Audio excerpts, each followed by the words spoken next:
So here's a summary of our observations now that I have the correct values for the cosine column. I've tried to highlight where things are positive and where things are negative. So let's summarize. Notice that all the angles that we're using have a 60-degree reference angle.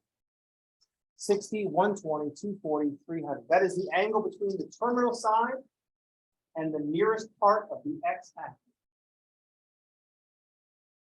We always get the same absolute value of a trig function. Root 3 over 2 for sine, 1/2 for cosine, and the square root of 3 for tangent. The only difference was in the sign, positive or negative. Notice that in quadrant 1 and quadrant 2, sine was positive.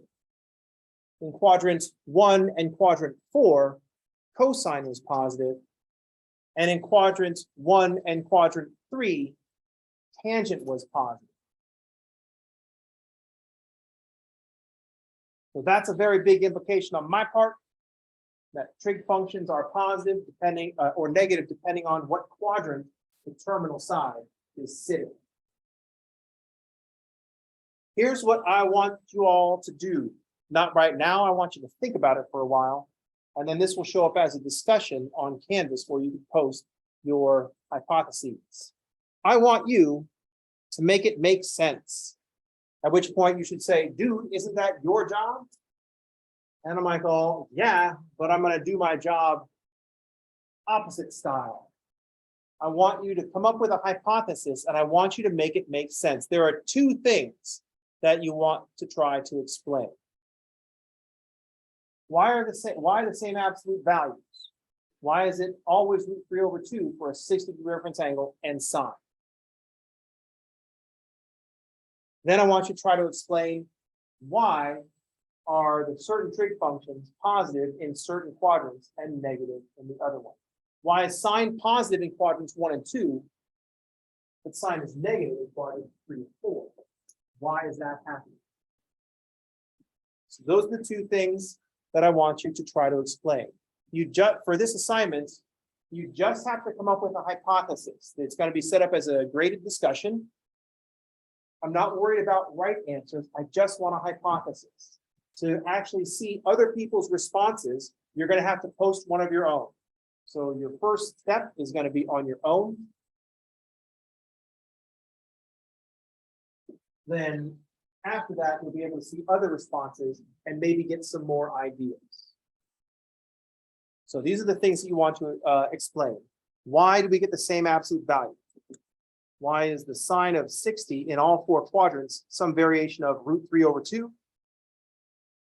Then explain the signs business, why the positive and negative. For the same absolute values, I want you to think about right triangles. So think about right triangles.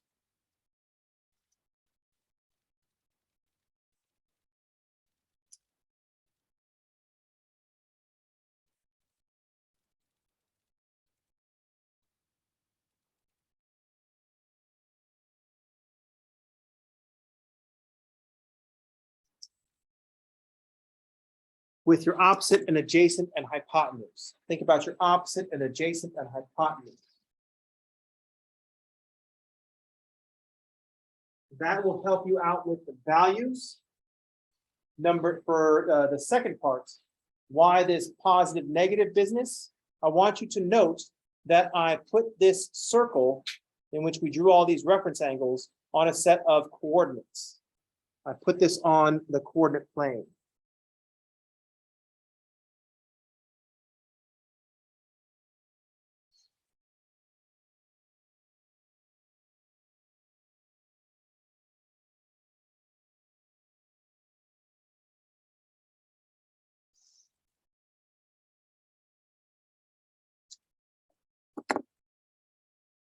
I didn't just draw a plus sign and put a circle around it.